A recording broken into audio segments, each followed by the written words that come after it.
ನ್ಯಾಯಮೂರ್ತಿಗಳಾದ ನೊಂಗ್ಮಿಕಾಪಂ ಕೋಟೇಶ್ವರ ಸಿಂಗ್ ಮತ್ತು ಆರ್ ಮಹದೇವನ್ ಅವರು ಸುಪ್ರೀಂ ಕೋರ್ಟ್ನ ನ್ಯಾಯಮೂರ್ತಿಗಳಾಗಿ ಪ್ರಮಾಣ ವಚನ ಸ್ವೀಕರಿಸಿದ್ದಾರೆ.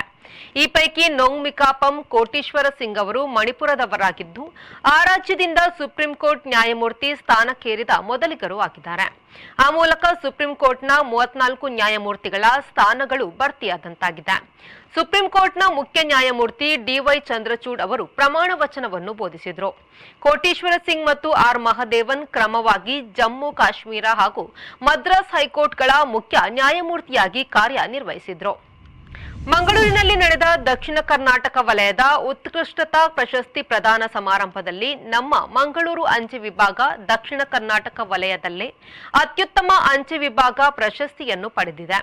ಇದರ ಜೊತೆ ಮಂಗಳೂರು ಅಂಚೆ ವಿಭಾಗಕ್ಕೆ 17 ಇತರ ವಲಯ ಮಟ್ಟದ ಪ್ರಶಸ್ತಿಗಳು ಕೂಡ ಲಭಿಸಿದೆ.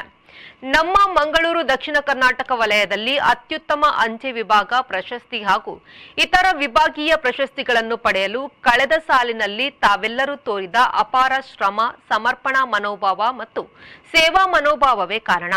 ಈ ಹೆಮ್ಮೆಯ ಪ್ರಶಸ್ತಿ ನಿಮ್ಮ ಸಾಧನೆಗೆ ಸಂದ ಗೌರವ. ಈ ಎಲ್ಲಾ ಪ್ರಶಸ್ತಿಗಳು ನಮ್ಮ ಮಂಗಳೂರಿನ ಪ್ರತಿಯೊಬ್ಬ ಸಹೋದ್ಯೋಗಿಗೂ ಸಮರ್ಪಿತ. ತಮಗೆಲ್ಲರಿಗೂ ಹೃತ್ಪೂರ್ವಕ ಧನ್ಯವಾದಗಳು ಮತ್ತು ಅಭಿನಂದನೆಗಳು ಎಂದು ಹಿರಿಯ ಅಂಚೆ ಅಧೀಕ್ಷಕರು ತಿಳಿಸಿದ್ದಾರೆ. ಕೊಡಗು ಜಿಲ್ಲೆಯ ಬಹುಭಾಗದಲ್ಲಿ ಬುಧವಾರ ರಾತ್ರಿ ಆರಂಭವಾಗಿರುವ ಮಳೆ ಗುರುವಾರ ಮಧ್ಯಾಹ್ನದವರೆಗೂ ನಿಂತಿಲ್ಲ. ತೀವ್ರ ಸ್ವರೂಪ ಪಡೆದ ಮಳೆಯಿಂದ ಅಲ್ಲಲ್ಲಿ ಹಾನಿ ಆರಂಭವಾಗಿದೆ. ಮಣ್ಣು ಕುಸಿತಗಳು ಶುರುವಾಗಿದೆ. ಮಡಿಕೇರಿ ತಾಲೂಕು ಸಂಪಾಜೆ ಹೋಬಳಿಯ ಮದೆ ಗ್ರಾಮ ಪಂಚಾಯತ್ ವ್ಯಾಪ್ತಿಯಲ್ಲಿ ರಾತ್ರಿ ಅತ್ಯಂತ ಭಾರೀ ಮಳೆ ಸುರಿದಿದೆ. ಇದರಿಂದ ಮದೆ ಗ್ರಾಮದ ಮನೋಹರಿ ಎಂಬುವರ ಮನೆ ಬಳಿ ಮಣ್ಣು ಕುಸಿದಿದೆ. ಕಗ್ಗೊಡ್ಲು ಬಿಳಿಗೇರಿ ರಸ್ತೆಯಲ್ಲಿ ಬಾಯಂಡ ಮನೆ ಹತ್ತಿರ ಸೇತುವೆಯ ಒಂದು ಬದಿ ಮಣ್ಣು ಕುಸಿಯುತ್ತಿದೆ. ಮುಂಜಾಗ್ರತಾ ಕ್ರಮವಾಗಿ ಬ್ಯಾರಿಕೇಡ್ ಅಳವಡಿಸಲಾಗಿದೆ.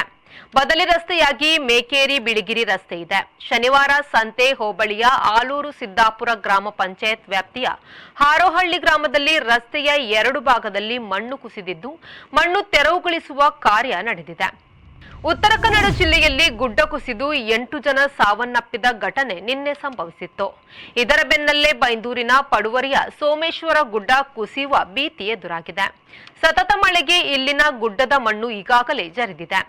ಗುಡ್ಡ ಕುಸಿತಗೊಂಡದ್ದೇ ಆದರೆ ಸೋಮೇಶ್ವರ ಕಡಲ ತಡಿಯಲ್ಲಿರುವ 10 ಮನೆಗಳಿಗೆ ಅಪಾಯವಾಗುವುದರ ಜೊತೆಗೆ ಭಾರೀ ಅನಾಹುತ ಸಂಭವಿಸುವ ಸಾಧ್ಯತೆ ಇದೆ. ದೊಂಬೆ ರಸ್ತೆಯಲ್ಲಿರುವ ಸೋಮೇಶ್ವರ ಗುಡ್ಡದಲ್ಲಿ ಕಳೆದೆರಡು ವರ್ಷದಿಂದ ಖಾಸಗಿ ವ್ಯಕ್ತಿಯೊಬ್ಬರು ರಸ್ತೆಗಾಗಿ ಗುಡ್ಡ ಕೊರೆದಿರುವುದು ಅಪಾಯಕ್ಕೆ ಆಹ್ವಾನ ನೀಡಿದೆ. ಶೇಡಿಮಣ್ಣಿನ ಈ ಗುಡ್ಡದಲ್ಲಿ ರಸ್ತೆಯ ಬದಿ ತಡೆಗೋಡೆ ನಿರ್ಮಿಸಿಲ್ಲ.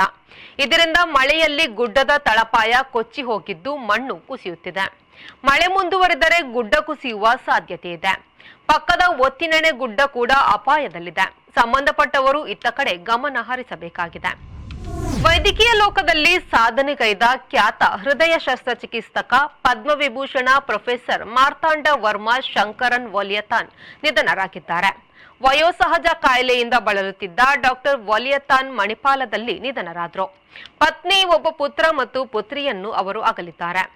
ಉಡುಪಿ ಜಿಲ್ಲೆ ಮಣಿಪಾಲದ ಮಾಹೆ ಯೂನಿವರ್ಸಿಟಿಯ ವಿಶ್ರಾಂತ ಉಪಕುಲಪತಿಯಾಗಿದ್ದ ಡಾಕ್ಟರ್ ವಲಿಯತಾನ್ ಅವರು ಭಾರತೀಯ ವೈದ್ಯಕೀಯ ಸಂಘದಿಂದ ಜೀವಮಾನ ಸಾಧನೆ ಪ್ರಶಸ್ತಿ ಪಡೆದಿದ್ರು. ಹೃದಯ ಶಸ್ತ್ರಚಿಕಿತ್ಸೆ ಮತ್ತು ವೈದ್ಯಕೀಯ ತಂತ್ರಜ್ಞಾನಕ್ಕೆ ಗಮನಾರ್ಹ ಕೊಡುಗೆಯನ್ನು ನೀಡಿದ್ದಾರೆ. 20 ವರ್ಷ ಹೃದಯ ಶಸ್ತ್ರಚಿಕಿತ್ಸೆ ಪ್ರಾಧ್ಯಾಪಕರಾಗಿ, ನಿರ್ದೇಶಕರಾಗಿ ಸೇವೆ ಸಲ್ಲಿಸಿದ್ರು. ತಿರುವನಂತಪುರದ ವೈದ್ಯಕೀಯ ಕಾಲೇಜಿನ ಹಳೆ ವಿದ್ಯಾರ್ಥಿಯಾಗಿದ್ದ ಡಾಕ್ಟರ್ ವಲಿಯತಾನ್ ಅವರು ತಿರುವನಂತಪುರದಲ್ಲಿ ಶ್ರೀ ಚಿತ್ರ ತಿರುನಾಳ್ ಸಂಸ್ಥೆ ಸ್ಥಾಪಿಸುವಲ್ಲಿ ಪ್ರಮುಖ ಪಾತ್ರ ವಹಿಸಿದ್ರು. ಇವರು ಇಂಗ್ಲೆಂಡ್ನ ಎಡಿನ್ಬರ್ಗ್ ಮತ್ತು ಕೆನಡಾದ ರಾಯಲ್ ಕಾಲೇಜ್ ಆಫ್ ಸರ್ಜನ್ಸ್ನಿಂದ ಫೆಲೋಶಿಪ್ ಪಡೆದಿದ್ರು.